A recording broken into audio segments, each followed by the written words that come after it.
வணக்கம் மக்களே. வணக்கம். அம்மா வந்து இன்னைக்கு புடவை கட்டல் நைட்டி போட்டுக்கிட்டு சமைக்க வந்துட்டேன். இன்னைக்கு என்ன சமைக்க போகிறோன்னா மட்டன் கோலா உருண்டை குழம்பும் கிட்னி வச்சு பிரட்டலும் பண்ணி முடிச்சிடலாம். அதை எப்படி செய்யலான்னு இப்போ வீடியோக்குள்ளே போய் பார்க்கலாம். அதுக்கு முன்னாடி நம்ம சேனலை சப்ஸ்கிரைப் பண்ணிக்கிறோங்க, ஒரு லைக் போட்டுட்டு வீடியோ பாருங்கள். வாங்க இப்போ வீடியோக்குள்ளே போகலாம். மட்டனை சேர்த்து அரைச்சிடலாம். அரைச்ச மட்டனில் பொடியாக நறுக்குன வெங்காயம், கொத்தமல்லி, இஞ்சி பூண்டு பேஸ்ட்டு 1 ஸ்பூன், மஞ்சள் தூள் 1/2 ஸ்பூன், காஷ்மீரி மிளகாத்தூள், கரம் மசாலா, பிரெட் கிராம்ஸ் போட்டு சேர்த்துடலாம். தேவையான அளவு உப்பு. இது எல்லாத்தையும் நல்லா பிசைஞ்சிட்டு உருண்டை பிடிச்சி எடுத்துக்கலாம். மசாலா அரைக்க சின்ன வெங்காயம் ஒரு 10, இஞ்சி 2 இன்ச்சு அளவுக்கு, பூண்டு ஒரு கைப்பிடி அளவு, தக்காளி ஒரு கட் பண்ணி 1, ஒரு பச்சை மிளகா உடச்சி போட்டுக்கலாம், ஒரு 5 முந்திரி பருப்பு, 1 ஸ்பூன் கசகசா, காஷ்மீரி மிளகாத்தூள் 1 spoon, garam masala 1 spoon, mutton masala 1 spoon. Masala இப்போ எல்லாத்தையும் அரைச்சிட்டு வந்துடலாம். இப்போ மட்டன் கோலா உருண்டையை வறுத்து எடுத்துடலாம். ஒன்று ஒன்றா சேர்த்துடலாம் எல்லாத்தையும்.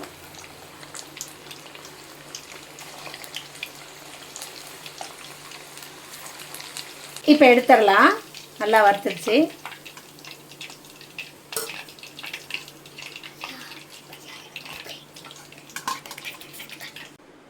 வாசனை பொருள். இப்போ நம்ம அரைச்ச மசாலாவையும் அதோட சேர்த்துக்கலாம். நல்லா பச்சை வாசம் போகிற அளவுக்கு வதக்கி எடுத்துக்கலாங்க. குழம்புக்கு தேவையான அளவு உப்பை சேர்த்து நல்லா வதக்கி எடுத்துக்கணும்.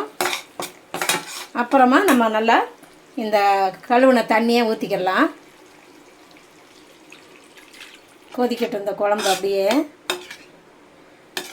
கிட்னி வறுக்க மசாலா கொஞ்சோண்டு வாசனை பொருள் சேர்த்துக்கலாம்.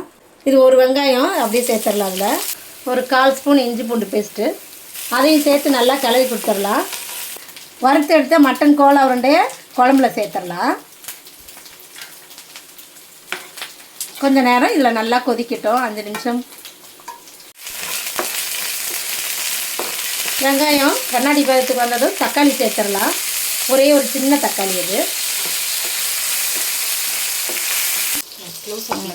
கொஞ்சம் இப்போ மசாலா சேர்த்துடலாம். கொஞ்சம் மஞ்சத்தூள் 1/4 ஸ்பூன் மிளகுத்தூள், கொஞ்சமாக மிளகாத்தூள். அப்படியே நல்லா எண்ணெயில் கிளறி கொடுத்துட்டு இதுக்கு தேவையான அளவுக்கு உப்பு.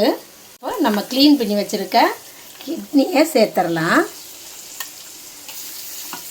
கிட்னி பிரட்டல் நல்லா பிரட்டி எடுத்துக்கிறலாம். இப்போ 10 நிமிஷம் வேக விடுவோம். 1/4 டம்ளர் அளவுக்கு தண்ணி ஊற்றி வேக விட்டுறலாம். ஒரு 10 நிமிஷம் வேகட்டும்.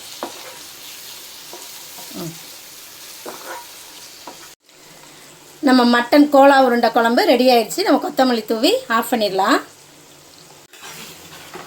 அருமையாக இருக்குது, பார்க்கவே நல்லா இருக்குது. அவ்வளோதான், நம்மளுடைய கிட்னி பிரட்டல் ரெடி ஆயிடுச்சு. அவ்வளோதான், நல்லா வெந்துருச்சு. அப்படியே பார்க்கவே ஆசையாக இருக்குது, சூப்பராக இருக்குது.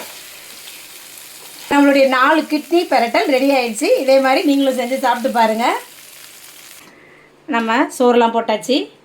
இப்போ கோலா உருண்டை டேஸ்ட் எப்படி இருக்குன்னு பார்த்துடலாம். சூடெல்லாம் ஆற்றிட்டேன். சூப்பராக இன்றைக்கி மட்டன் கோலா உருண்டை குழம்பு, மட்டன் கிட்னி பிரட்டல் எல்லாம் செஞ்சாச்சு. நீங்களும் இதே மாதிரி செஞ்சு சாப்பிட்டு பாருங்கள். கொஞ்சமாக இருந்தாலும் டேஸ்ட்டாக செஞ்சு சாப்பிட்டு பார்க்கலாம். ரொம்ப ஈஸியாக செஞ்சுருக்கோம். பாருங்கள், செஞ்சு பாருங்கள். அடுத்த வீடியோவில் பார்ப்போமா? பாய்.